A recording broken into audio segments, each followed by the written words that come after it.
Welcome to the Paving the Way to Soul Love. It's a global online training series. This is training 2, and tonight's training is the true in true love. Training 1, we talked about clearing the path and all of the things that get in the way of this experience of true love.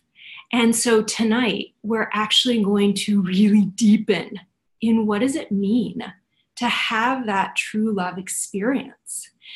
And with that, what we're up to is also a journey into the heart and a journey of connection with the soul.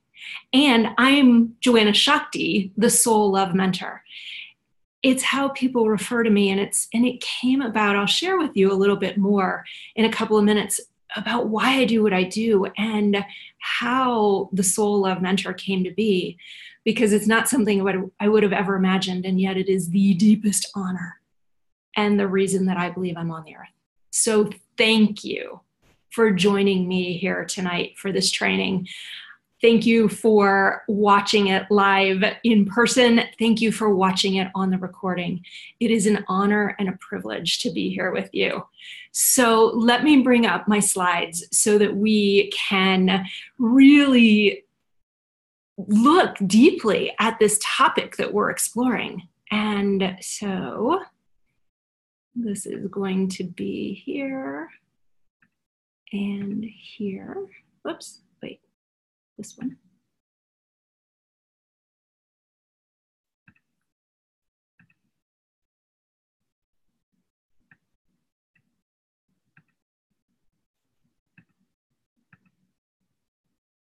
Of course, it doesn't want to do what I want it to do. Slideshow. There we go. This one. There we go. All right. So make things where I can see. We talked about the true in true love is the training that we're up to tonight. How soulmate love and soul partnerships ignite and stay hot, because we want relationships that are happy. We want relationships that are hot. And this and in training 3 is where it starts to get juicy. And it's also where it's going to get really real. If you've watched training 1, you know that this is the real thing, and that it's not, as we'll talk about in one of the myths tonight, it's not all the firecrackers and fireworks and roses, and yet it is the most exquisite, profound, powerful experience that is fulfilling, blissful, joyful, awakening, empowering. And we're going to talk about so much more. So this is the journey that we're on. And to start out, true love, it never dies. And the truth is, it can hurt. This is what I was alluding to just a moment ago. And this idea that, yes, the ecstasy in training 1, I talk about the ecstasy and the agony. And it is, in this case, we want to be real about love is boundless. It's infinite. It is eternal. It doesn't go away. We're afraid we're going to lose it. We're afraid we're never going to get it. But we're going to talk about tonight why that's an illusion. And that the truth is, if you bring you and your willingness and your heart and your soul and a little bit of vulnerability, it's going to be better than anything you've ever experienced before. Better than anything you've ever imagined, even though we know it can hurt. And it's because you know it can hurt that you actually get to move beyond the hurt so much faster. It's really about getting real. And I am also, because I want to give you my fullest presence tonight, I'm going to be perfectly honest with you, the sunlight that I adjusted is driving me crazy. And I don't want to be distracted because I want you to have everything from me that I can bring tonight, because that's why I'm here. So give me just a moment to adjust this once again.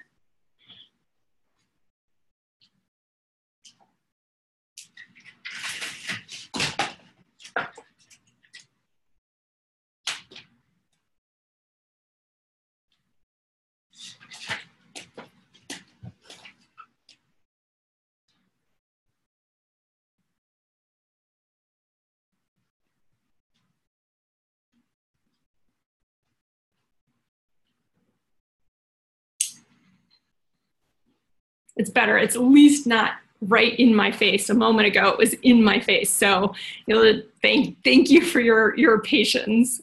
All right. So now, as I said, the Soul Love Mentor. If you guys have had a chance to look me up online, you'll actually see that I got a chance to be on America's Got Talent a few years ago.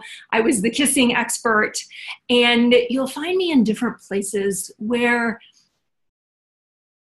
I've looked at and I get to share, and that's what's really like such a blessing to me, is that I get to share all the aspects of loving and being loved, in bed and out, from dating to relating, from self to divine. And we're going to talk about all that.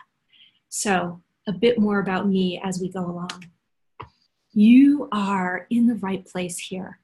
You've joined the right training. You've set aside your Saturday night, your Sunday morning, especially if you found yourself single again, and maybe again, and maybe again, because so many of us keep looking for that true love. And we're going to talk about how to actually have it and have it last. If you're in a relationship and you're having that same old argument again and again and again, you're in the right place. If you try to protect yourself from that pain of love, you're in the right place, because that very protection is keeping you from what you most want. You've felt the passion fizzle and the love fade, and we're going to talk about that tonight. We talked about that in training 1. We're going to touch on it more tonight. We're also going to talk about it in training 3, Cultivating Conscious Chemistry.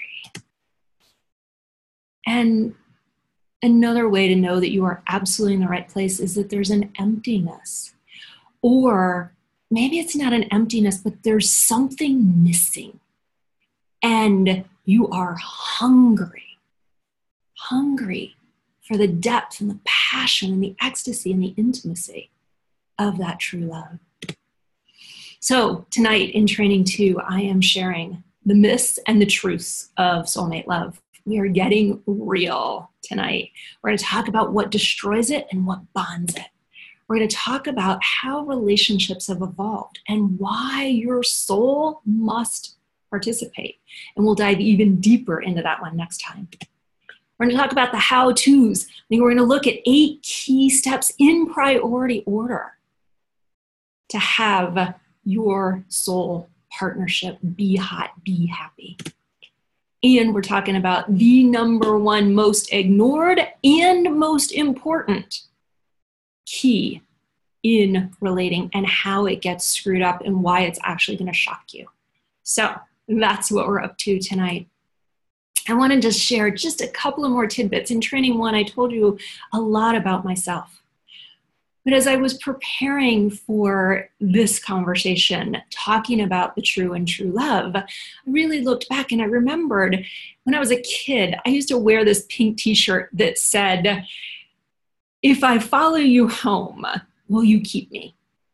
Like, there was a part of me that was longing for love since I was a little girl.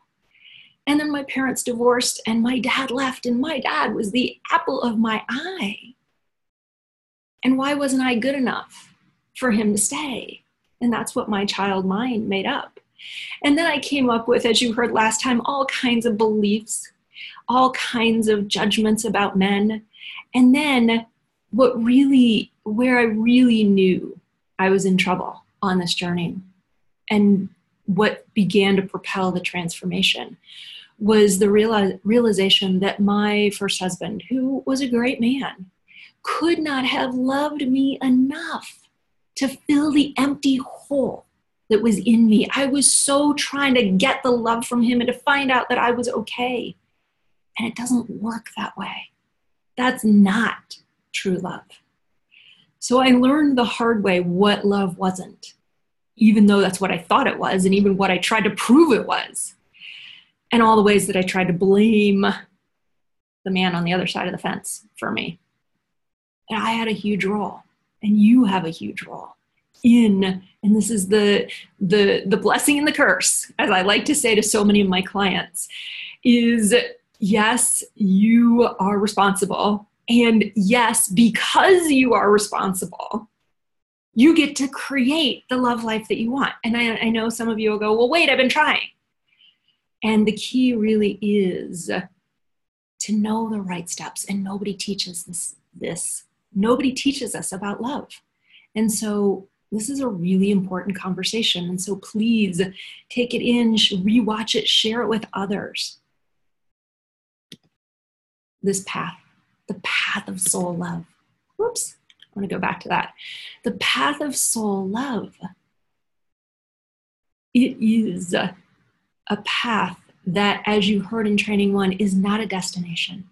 It is not a place that we stop. It is not a place that we land. Yes, there's the ideal that we hold, and yet what we want to get is the reality, because the reality is so much juicier than your imagination. This is a path that we continue to walk, and the love gets more and more boundless every single time. The love gets more intense, it gets deeper, it gets more passionate. So we want to talk about this path that you will walk forever, because life is love. And that old saying, love makes the world go round, yeah, it really does. And this is what we're talking about. How do you live into that fullest love? So what happens? Let's start here. We're talking about the true and true love. Well, what happens when you leave the true out? How do you recognize it? And then we're going to talk about what does it look like when the true is there. Well, first, relationships don't last. We do that over and over and over again thing. And so if you're in a relationship and you're having that same old argument, sometimes we eventually get sick of it. And it doesn't matter, because you keep manifesting the same relationship, the same challenges over and over again, the same types of guys, the same types of challenges. So you disconnect, you pull back, you're friends at best. I watch too many couples that, are taking care of the kids and they're taking care of their own lives, but there's nothing between them. And I know a lot of singles that was their past relationship. So how do we make sure that's not the future for you? You stop having sex. Or it's the run-of-the-mill, let's do it because we should. And that's not what we want. You're trying to keep the peace. You're trying to keep things even. You try to make sure they're happy, and you will do whatever it takes to try to keep that harmony. I said last week in training 1, if you're a peacemaker, you want to be paying attention here. And this is also something that when we really look at it, it doesn't matter if we're in relationship or not, there's a loneliness that gets pervasive. And it's not where true love exists. In love, there is not loneliness. Here's another one that might surprise you, but I can claim that this has been one of my patterns in the past. We make it all their responsibility. They did this, they didn't do that, he should have done this. We can look at our exes and we can know exactly why we broke up and what they did. Or we can look at our partners and the things that they're not doing in our relationships that they should be doing. Oh, but the hard part is turning around the mirror and looking into it and going, what's my part?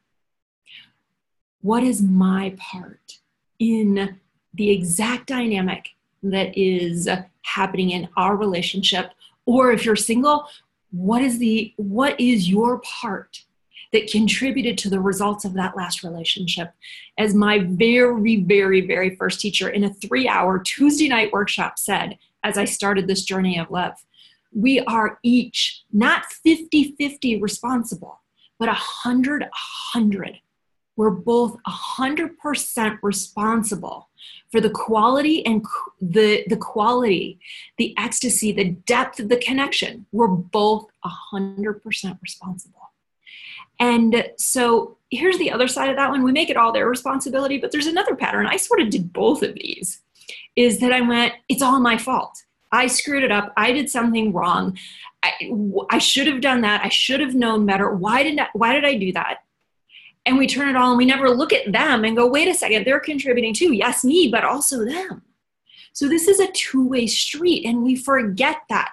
But true love, it is a two-way street. And we both acknowledge that. Maybe not always in the moment, but we're both willing to play on that level. And here's another sign. When you feel rejected or abandoned by them, this is another sign that you want to look within. Because here's the thing, they can't reject you and abandon you unless you've rejected and abandoned you. So this, and you'll hear this again in a few moments, you'll hear that we actually have to have this relationship powerfully strong before you can have that full love with another. So this is part of the circle, if you will, of true love.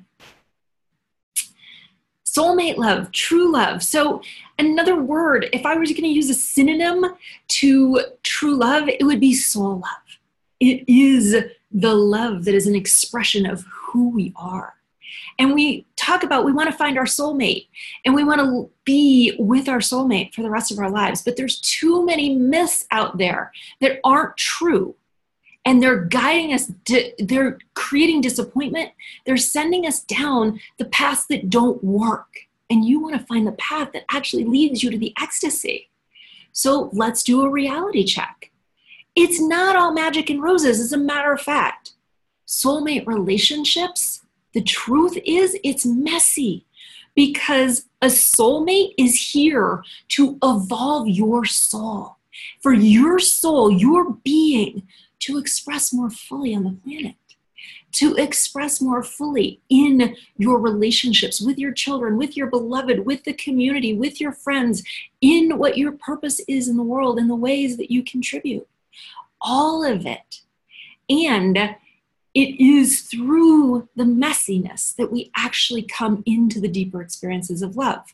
We'll talk about that more. The idea that that person is always going to be there for you, it's not true. And it's a setup for failure. It's a setup for hurt because they're human and they've got their own desires and hurts and needs. And sometimes our needs conflict. So the most important thing, and you're going to hear me say this as we close tonight, and again in a different way, but it's really important what we do in the moments where we're not in alignment that deeply impact the quality and the longevity of that relationship. They love you unconditionally. I love that. And yes, we're moving towards that. But the reality is we live in human bodies and you have to love you unconditionally first before you're going to come anywhere close to receiving the unconditional love of another. And this is a beautiful dance of continuing to let go of all the things that block our love and really come into you and then be able to receive that love. Conflict, as I was talking about earlier with the magic and the roses and the messiness, the idea that conflict isn't going to happen, that when we get together, everything's going to be smooth sailing. No, it's a setup for heartache and disappointment. And here's the other piece is flip it the other way around. Celebrate. The truth is we can celebrate the upsets because when we know how to navigate them, I talk about this in the Loving Soul to Soul program that I do, which is very much about how we're relating. That conflict is essential. It's critical to the deepening and the closeness and what I like to call the communion of our relationships. So embracing that conflict. The idea that there's only one soulmate. You're not looking for one. There are many. And yes, there's likely for most of you, for most of us, one that we choose to marry, one that we choose. And it's not necessary to have a soulmate relationship, but a lot choose that. But even though we choose to marry one, we may have had several soulmate relationships leading up to the one that we choose to marry and make our lifetime partnership. So know that you're not looking for that needle in a haystack. The next 5. You need, let's put it this way, you need to have it all together in order to find your one. No, masculine or feminine, male or female, you don't need to have it all together. As a matter of fact, we fall in love with our humanness. We fall in love with our vulnerability. And so give up the idea that you have to have it all together to find your soulmate. No, they fall in love with you in your perfection and in your imperfection. That they'll stop loving you if you screw up. Oh, we're gonna make mistakes in relationships. We're gonna do things we wish we hadn't. We're gonna say things we wish we hadn't. And again, what's so important is that you know how to clean up the mess ups. We can wipe up a spill. We can clean up a challenging relationship. And that's what's so important. How do we clean it up? Because you're gonna mess up. The idea that that person over there, when you find the right one, they're gonna fill you up. They're gonna bring you love. That, remember I said, my ex-husband could have never loved me enough for me to feel loved. They can't bring it to you. When you find it in you, then that soulmate relationship can amplify and intensify and make more juicy that love that's already in you. But it's because you've awakened, you've activated the love that is already in you. And I mentioned this earlier, but the thought that you can relax because you're never going to get hurt, you're never going to be rejected, you're never going to be abandoned, wrong. As a matter of fact, when I do workshops with couples, I will have them look at each other and honestly say, I promise you're going to get hurt. You're going to feel hurt in our relationship. Like, that's the reality. And if we pretend it's not, it's so much worse. Because the truth is, I promise you'll feel hurt. It's a guarantee. And so we embrace it and we dance with it and we come closer because of it. Chemistry. The idea that chemistry is critical, it's a myth. And I'll say this, some chemistry is absolutely necessary. And here's the really interesting part.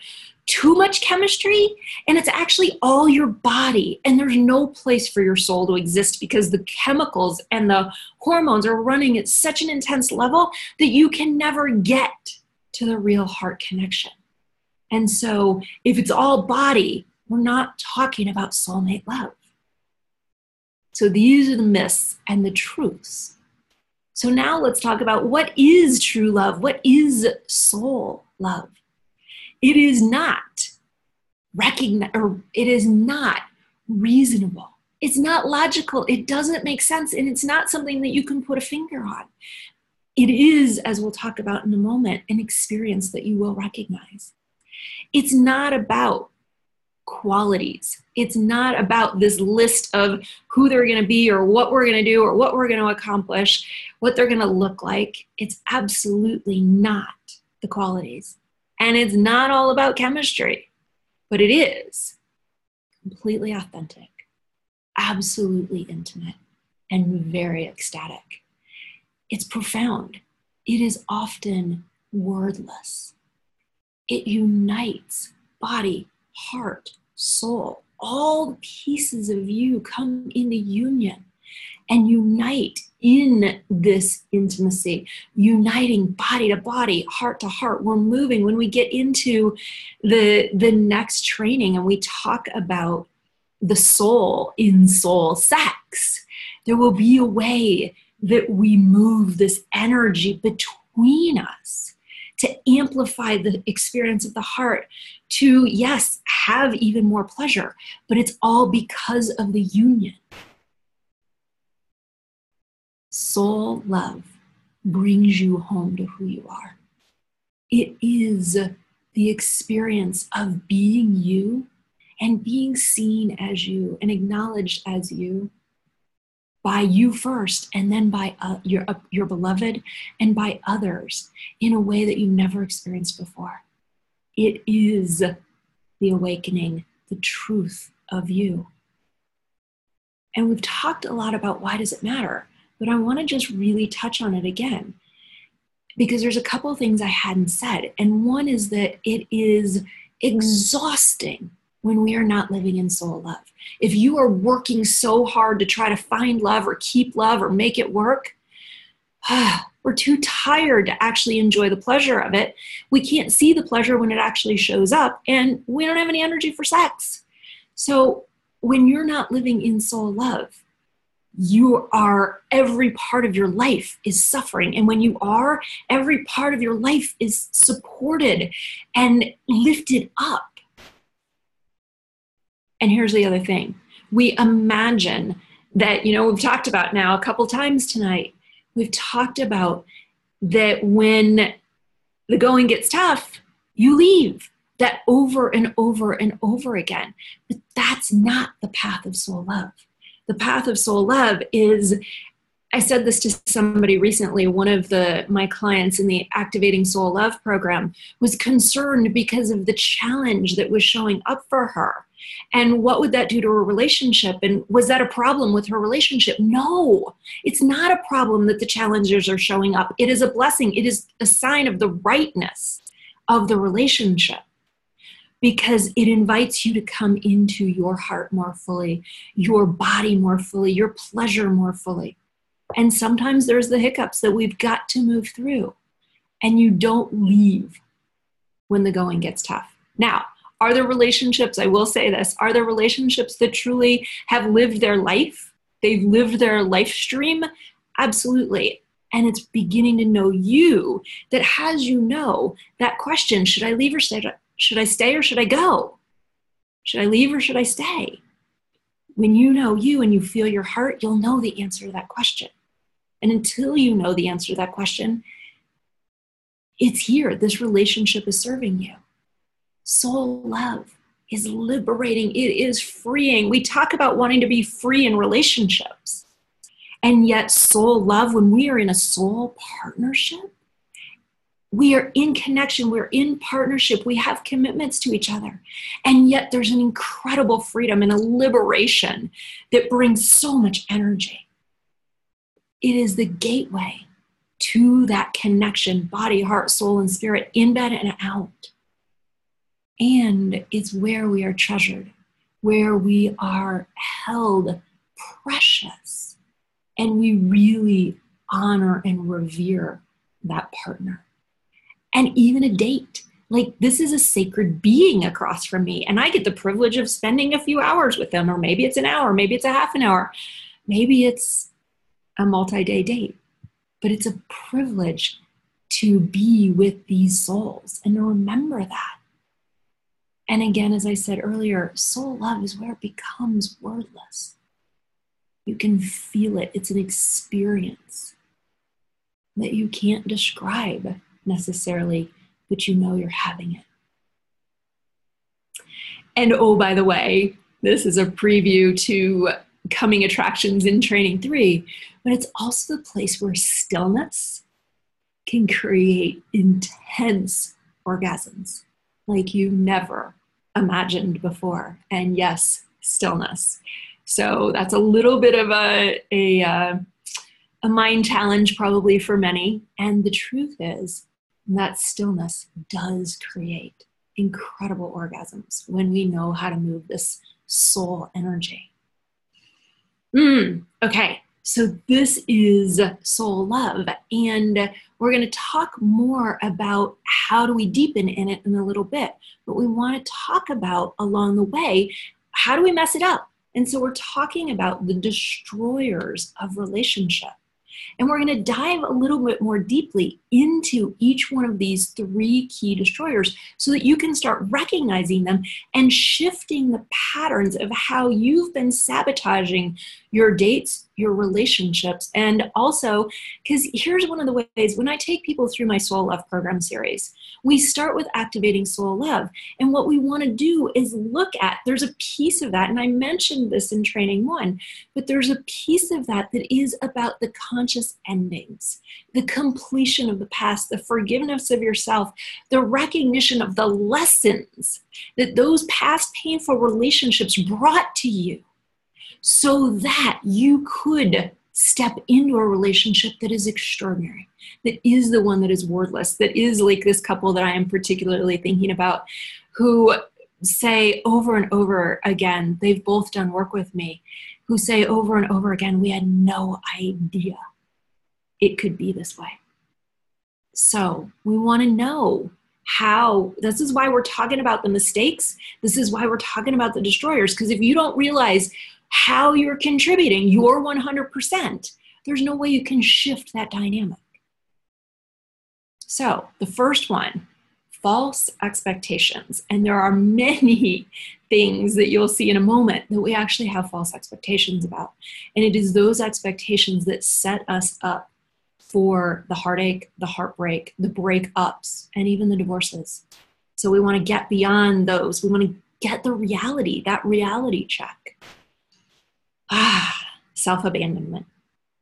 We're going to talk about this one in more detail, but I'm going to give you that key right now, that this is the number one most important thing you can do in any relationship. It is self-abandonment is not the most important thing, but the self-relationship, because self-abandonment is the number one destroyer.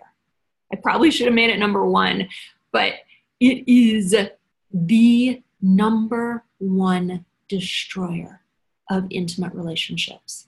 When you abandon you, this dynamic that you want to have with another person cannot work, because you're not actually in the relationship. So we're going to go into more depth in a moment. But this is the most ignored prerequisite: self-love, self-relationship, even more importantly than self-love, honestly. And it is the number one destroyer. And we don't relate. We want to be in relationship, and then we stop relating. And we're going to talk about what that looks like. But we can't have a relationship if we're not relating. So let's dive in. False expectations. The first one, as we've been talking about through this training, all these false myths, the false beliefs about what love should be, what it looks like, what they should do, what I should do, what they shouldn't do, all the rules and the shoulds. Because those rules and shoulds will never show up the way that you think they are, because there is no two people on the planet. I don't care what kind of relationship you're in. Nobody is going to have the same set of expectations about how we relate. So we've got to be in communication, which is part of relating, which is the third thing that we're going to look at. False expectations of the opposite sex.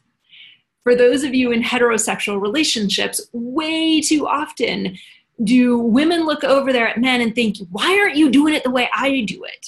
And men who are upset with women because they're not being more logical, more reasonable.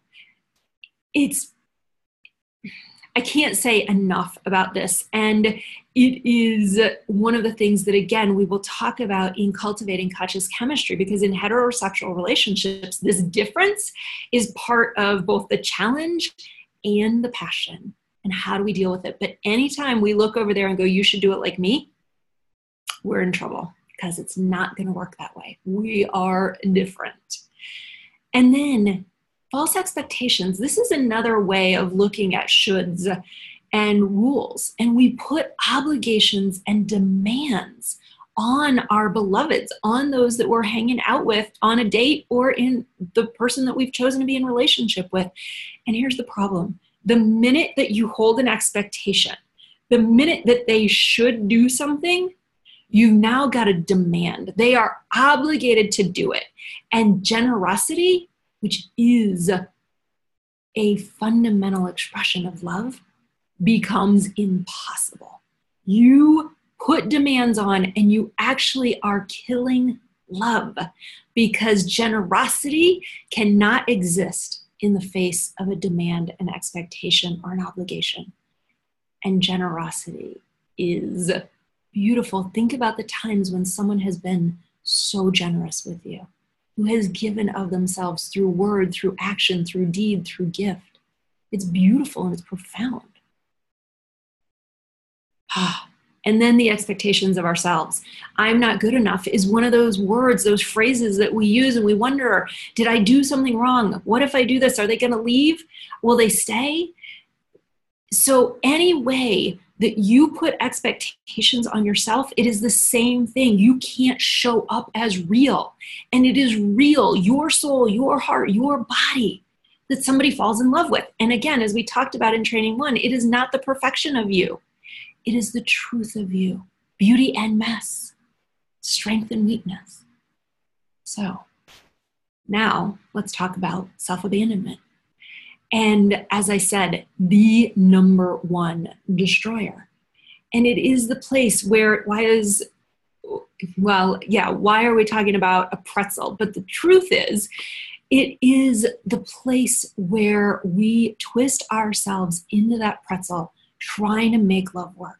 It is the place where we will do whatever we think they'll like, so they'll ask us out again.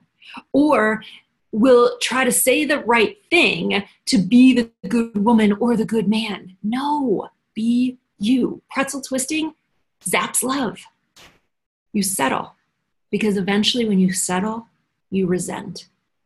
You resent that you're not getting the things that you knew you wanted in the beginning, but you're the one that chose to settle. And I know that idea of, well, it's good for now and it's better than nothing, and some of those other reasons that we settle, but eventually you will never be fulfilled. And that settling is as cruel as it is to you. It is equally, if not more cruel, to the one that you settled for.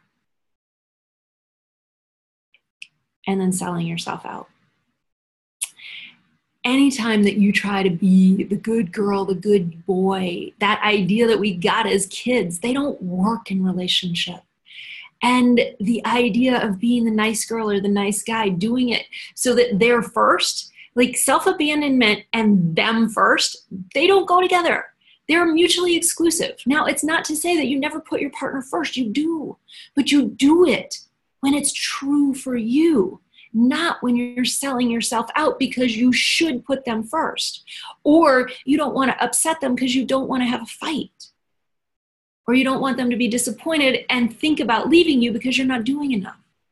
All of those, again, come back to resentment. And resentment, again, it is the huge killer of love. All of these, pretzel twisting, settling, selling yourself out, not sharing your needs, wants, and desires, not being who you are as an authentic masculine or feminine being. And that we will go into much more depth next training. But the essence of any time you are not being you, you build resentment and you kill love. So you, in relationship with you. Yes, there's a way that self-love is a part of that, but self-love is not something that we can just point a finger at. But being in relationship with you, we can understand that. And it's just like being in relationship with somebody else. So this is the first step of coming into you and knowing who you are and realizing that you are amazing and so worth falling in love with. You don't relate.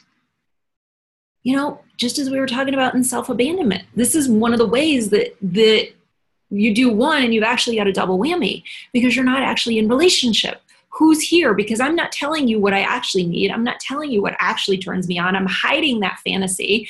I'm hiding that actual desire that I have, or as I speak about in one of the embodiment elements in Activating Soul Love, for those that are single, we might not tell somebody that we're looking to get married, that that's our desire, or that we want to have kids. And then we imagine that we're going to change their mind when they say that's not a fit. Oh, that's a setup for failure. We must speak and share all the time, regularly, consistently, on dates and through 40, 50 years of marriage. We've got to communicate. And oh, by the way, the language of intimacy is emotions. And we are so taught not to feel our emotions. As a matter of fact, we're taught to numb them, to sell them, to do anything to get away from those emotions. And that's society. And there is nothing more exquisite than falling in love through emotions. And it is what keeps that love going deeper and deeper and deeper over time. So developing your language, your vocabulary, your capacity for emotional conversation. And yes, gentlemen, I can almost feel you going, no. And I can tell you, when I work with men and the men in my world, they don't lose who they are as their masculine being.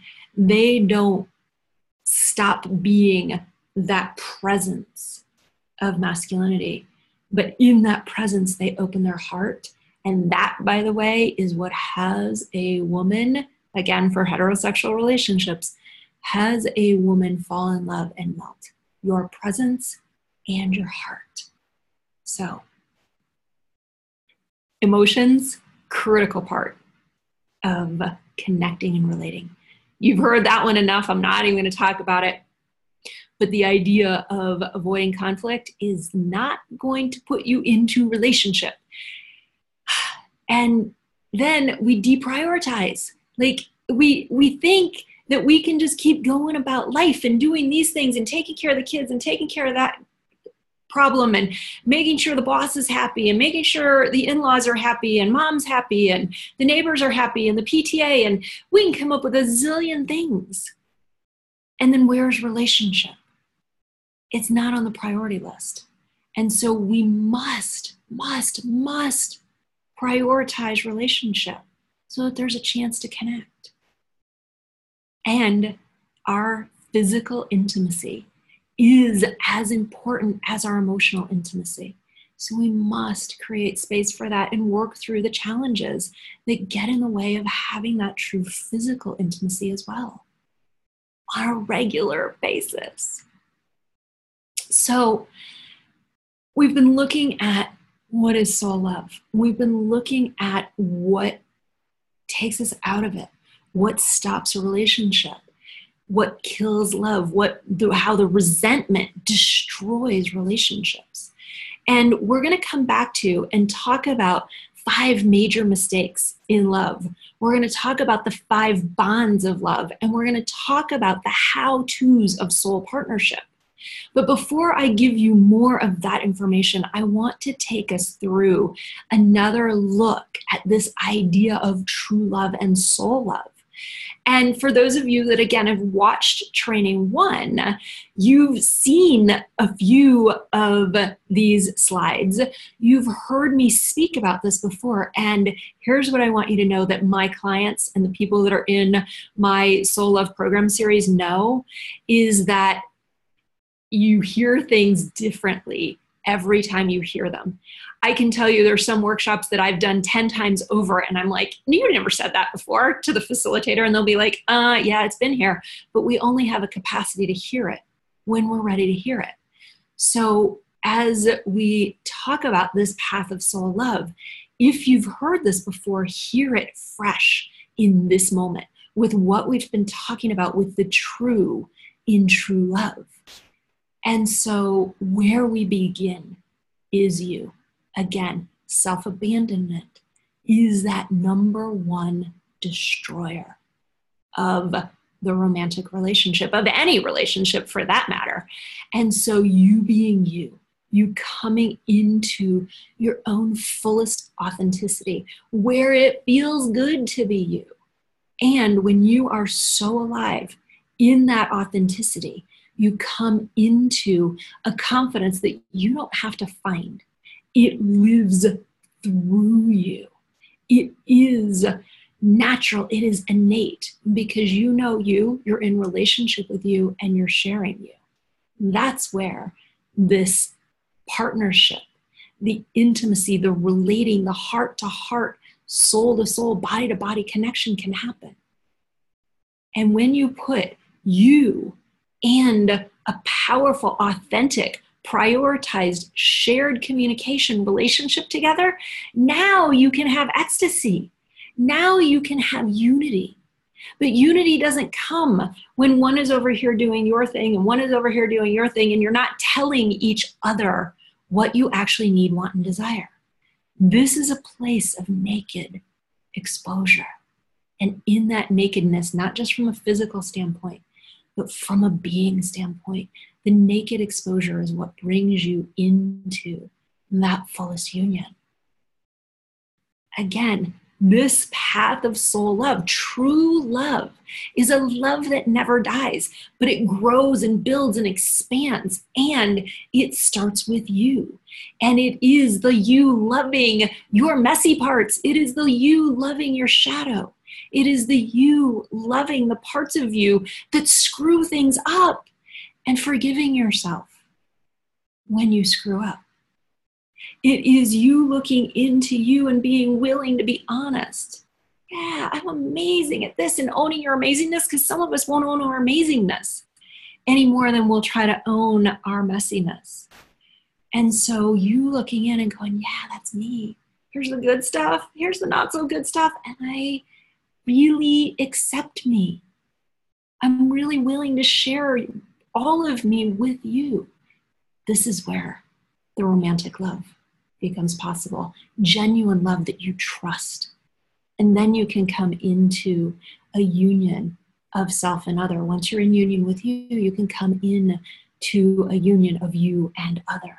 And you look into each other, into me, you see. And I let you in, and you let me in. And there's that seeing.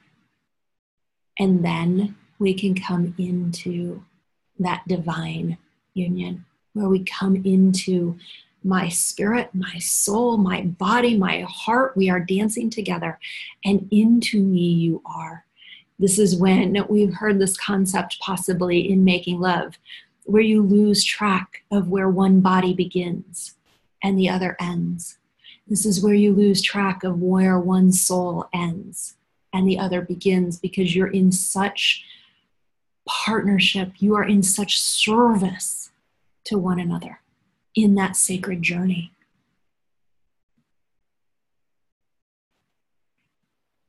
Love deepens, love expands. This, again, the true in true love, because you are taking, yes, self-love that arises not because you go figure out what the heck that vague term means, but because you actually have a relationship with yourself. In activating soul love, that's the first way that people work with me typically. This is the place where you discover, what does it mean to have a relationship with you, and what does it mean to show up in life? And so when you have that relationship with you and you can go, yep, here's my good stuff and here's my not so good stuff, you're willing to be seen. And that is the transition point into the possibility of ecstatic intimacy. You become available, and more importantly, you trust the love. You trust it because you know they've seen you. How many times, ask yourself, have you had the thought, if they knew that about me, they might not like me. They might not stay. And that hiding is not true love. It is not the place where they can love all of you. Give them a chance to love all of you. It's profound to be loved in our foibles, in our faults, in our imperfections, and to be loved in our deepest greatness. Partnership, soul partnership, being seen fully. This is where we go next, what becomes possible because of this relationship, and then the unity, the divine love. This is where we're feeling love, as I like to call it, and as I learned in one of that first 3-hour course that I was talking about. It is the place where it is love that emanates 360 degrees everywhere all the time with everyone and everything. And yes, there's a uniqueness to romantic love, but our romantic love grows so much fuller because, yes, of the love within and this love beyond. And we bring all of that to this powerful soul partnership that we likely live with and sleep with and make love with each evening and each day. And here's the problem. We've touched on some of these, but where we start out, we've got to look at the internal barriers. We've got to look at where have you thought you were unworthy? Where did you think you were undeserving or not lovable or not good enough? Where did you judge yourself? Where did you doubt yourself? Where did you question yourself? Because if you are questioning yourself, you can't trust that love again. If you're not trusting you, you can't trust another. We look at a 3-part trust model when we get into activating soul love, because we've got to learn this dynamic of trust. And no way is somebody else ever going to give us all the safety to trust and relax. It's got to come here. We've got to know that we are trustworthy and life is trustworthy. And so shame and guilt are another thing that have us shut down, that have us hide, that have us try to push parts of ourselves away, and we can't have a relationship from there.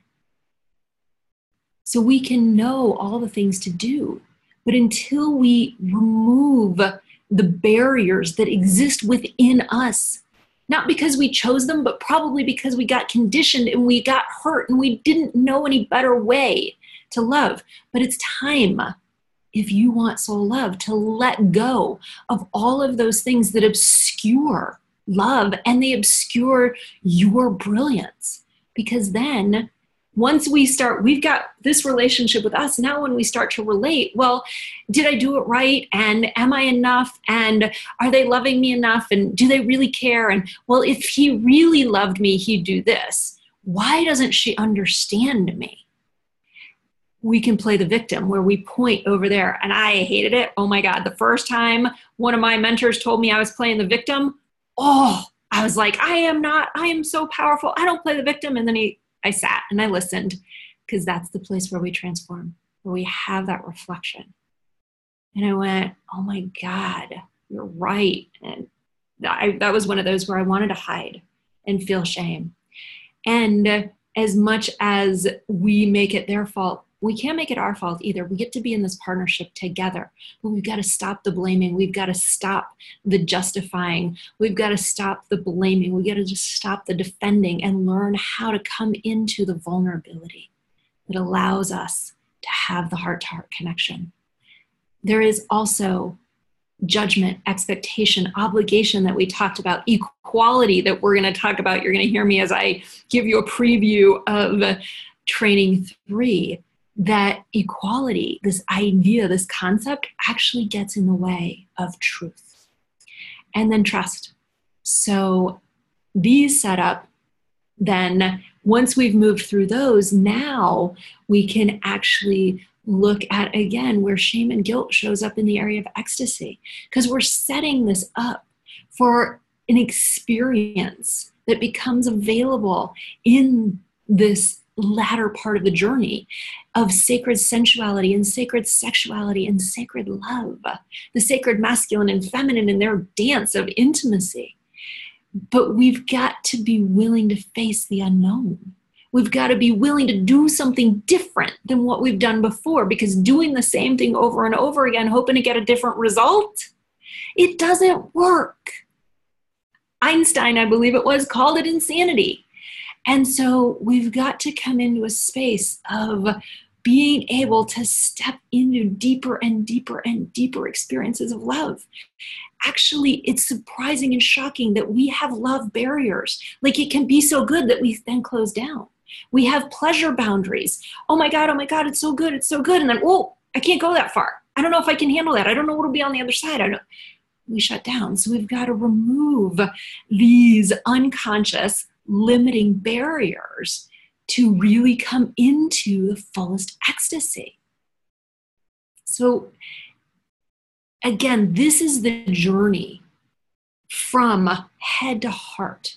It is the journey from intellect to living it, to come into the place, this evolution of more and more and more of you available, deeper and deeper and deeper love and connection and communion with a partner, deeper and deeper pleasure and ecstasy and oneness.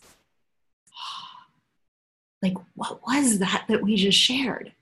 Because you've let down the barriers to the fullness. Because really, as you get out into that third phase, that is the place where you've not been before, probably ever, or maybe in moments. But how do you recreate that consciously, intentionally?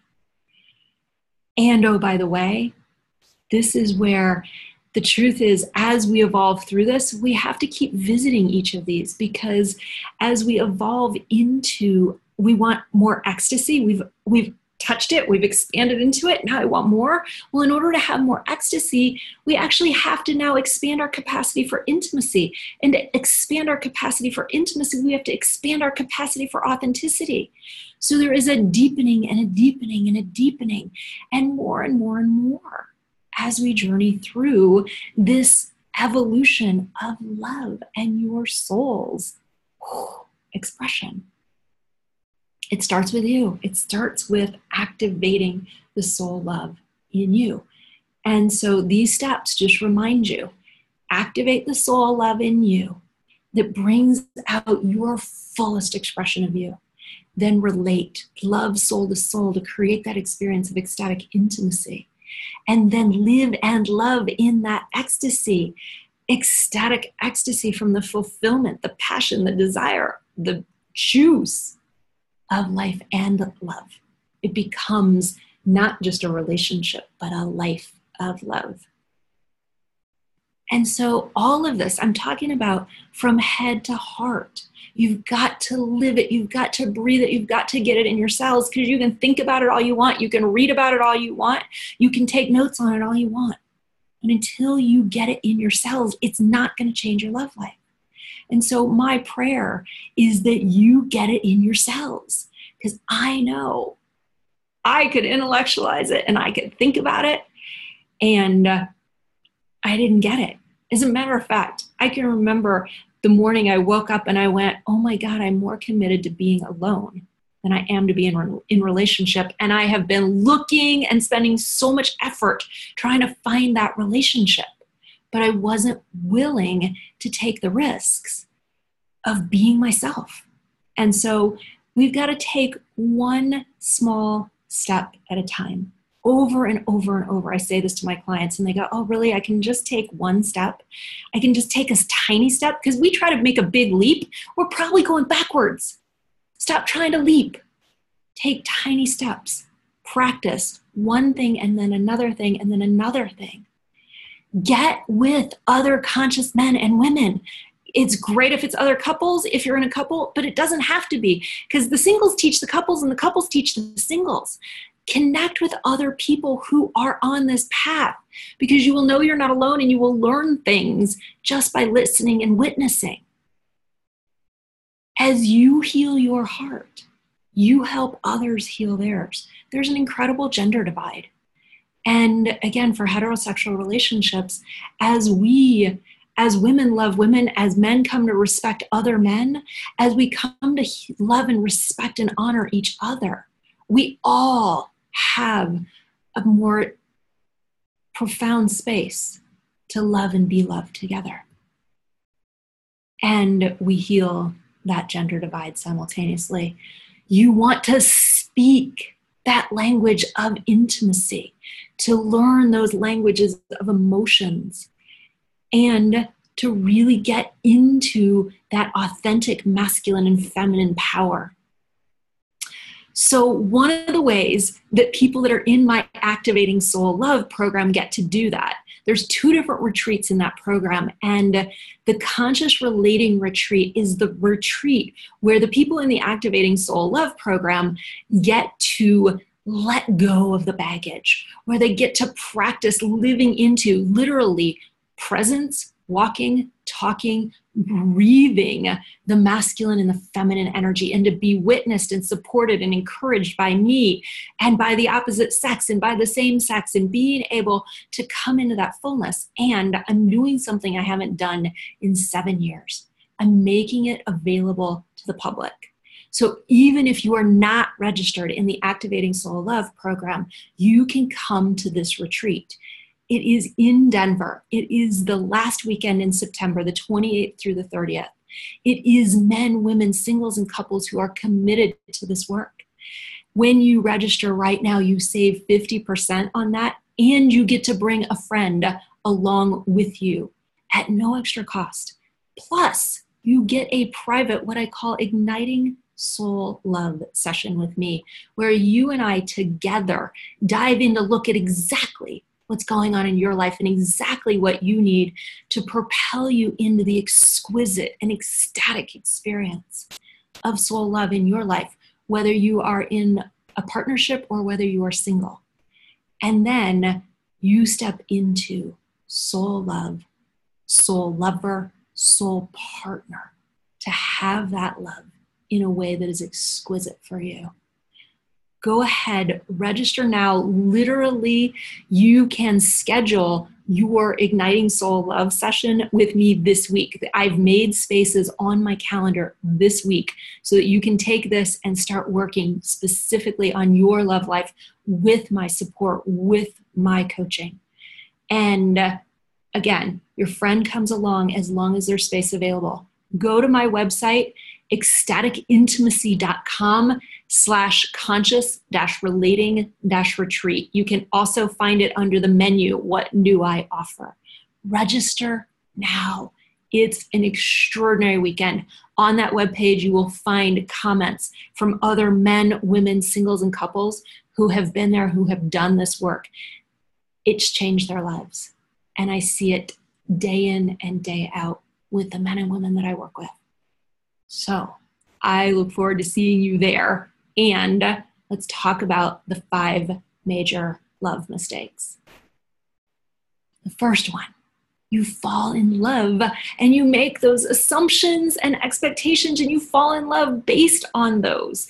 And it's not going to work. So we touched on this one tonight.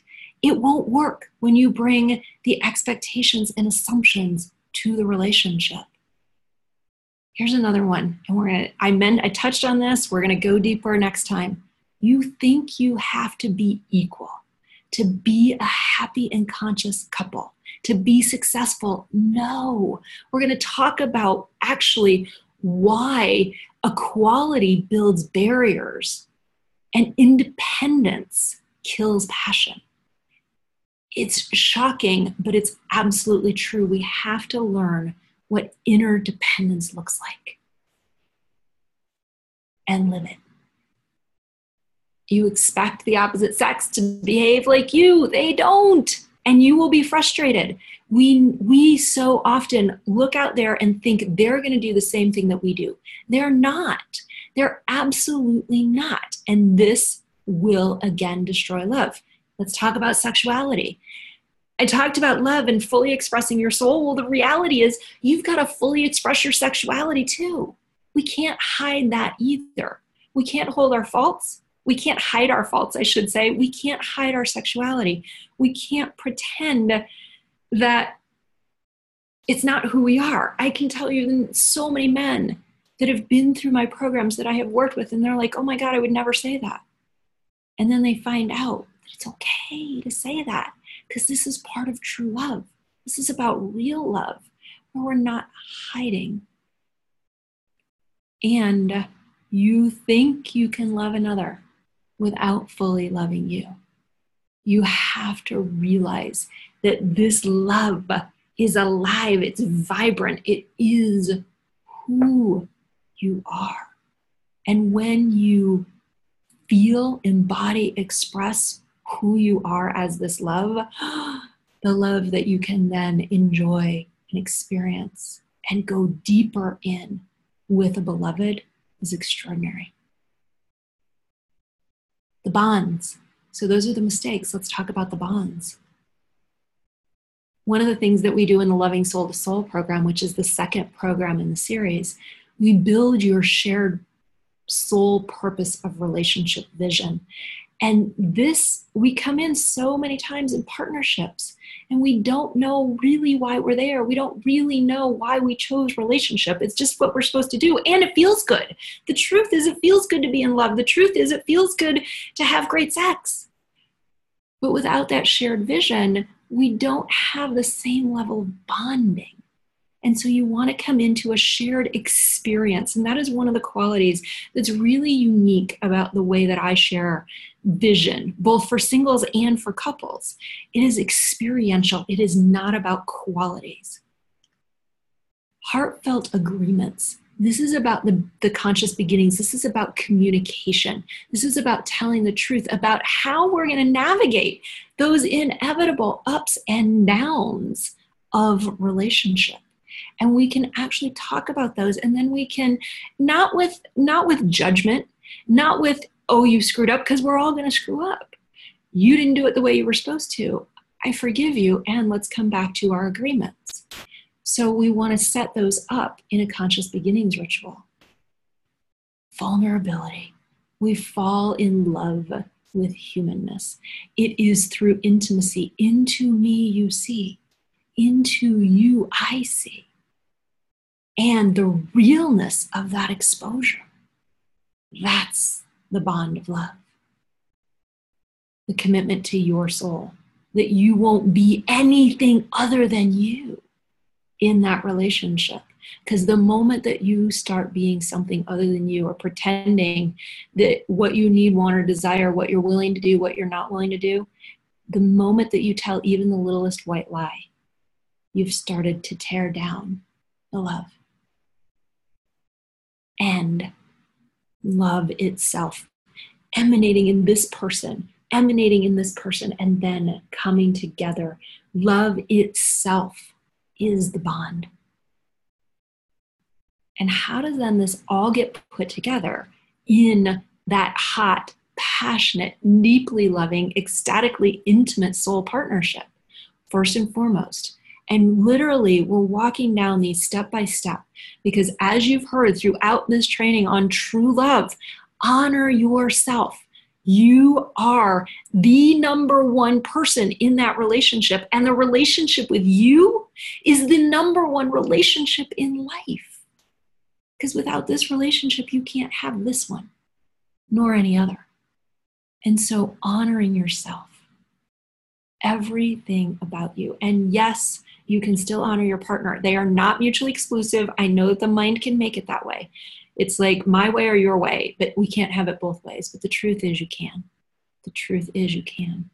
You must commit to relating. Because if you don't choose to relate, and including emotionally, you can't have a soul partnership. The authenticity is critical in that relating, in that communicating. All of you, who you are, exactly as who you are. Celebrate your partner. Oh my God, we are so good at complaining about our partners. We are so good at knowing how they screwed up. We are so good at picking on them. We must celebrate them. We must come into, yes, I love this about you, remembering an incredible practice for each morning is to start your day with a grateful heart. What are the things that you are most grateful for in life? And what are the things that you are most grateful for in love? And singles, you can do this too. It is about what are you grateful for in the experience of loving. And oh, by the way, as part of that visioning, and again, we get into this in much, much, much more depth in both the Activating Soul Love and Loving Soul to Soul programs, but your vision and your ability to feel into the pleasure of the relationship that you want to attract will attract that relationship so much faster, and a relationship that is so much more in alignment with your soul because you are feeling it. So celebrate love, whether you are a single or you are a couple, and it will absolutely increase the momentum of your journey towards the ecstatic love. Embrace conflict. It is your soul's work. That conflict is here for you to have a better life and a better relationship. If you run from it, you will stay stuck in the pain. If you embrace it, you will absolutely be set free. Your freedom to love and be loved absolutely correlates to your willingness to embrace conflict and challenge. Resolve the past, not the past, resolve the past.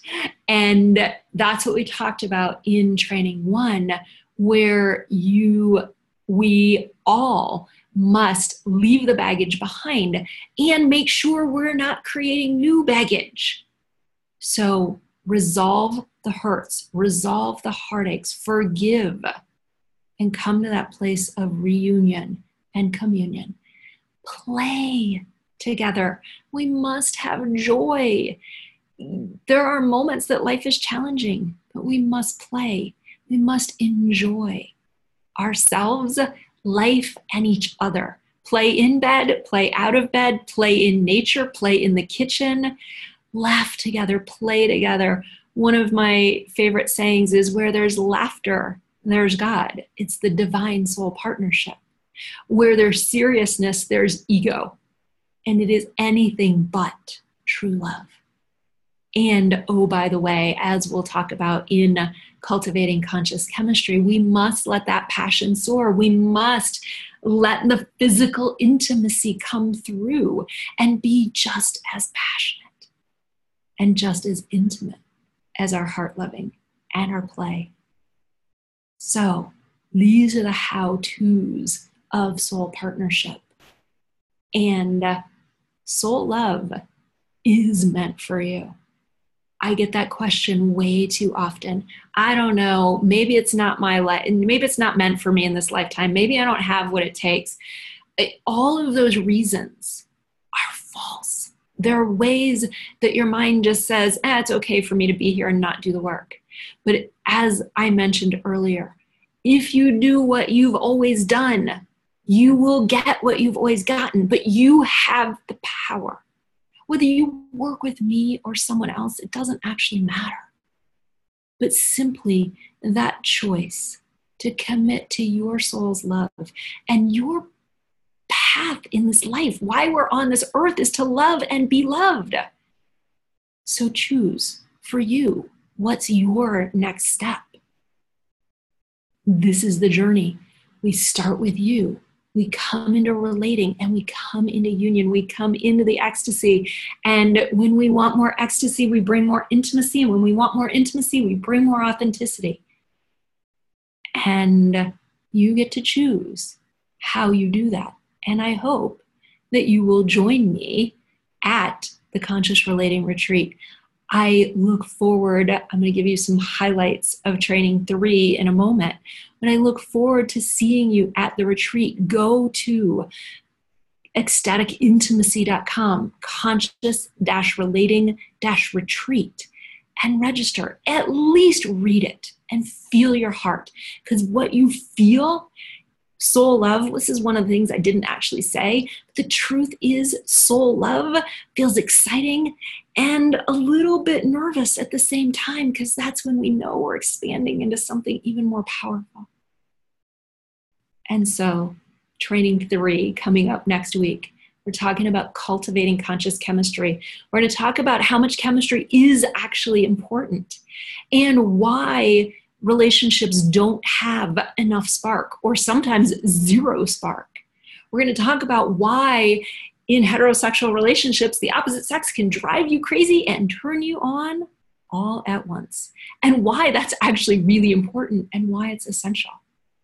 So how to prevent, we're going to very specifically talk about how to prevent the friend and the roommate zone. That syndrome that happens to way too many relationships these days. We're going to talk in depth about that. We're going to talk about why equal marriages aren't typically the best marriages, and why equal relationships usually have less sex.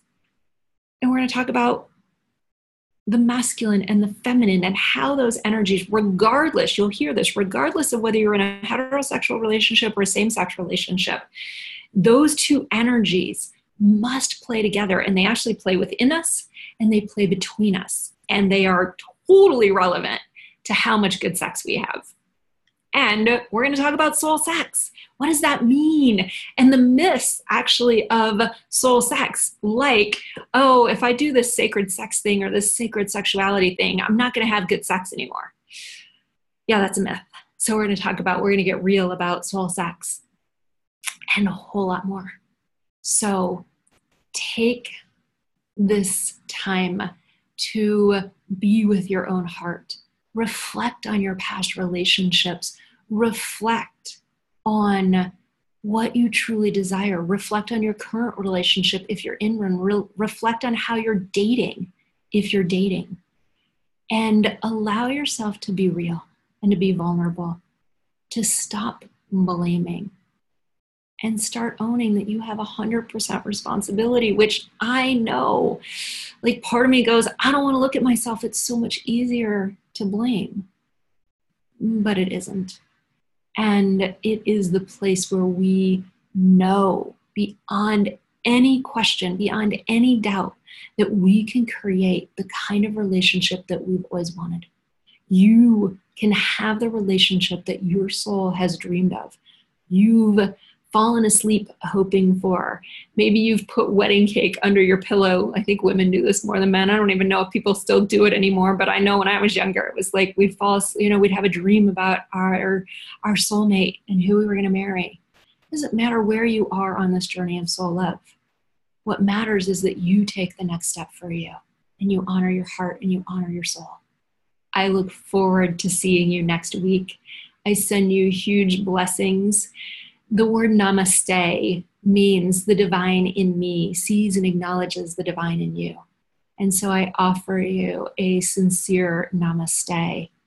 Thank you for being here. I will see you next week. I am Joanna Shakti, the Soul Love Mentor.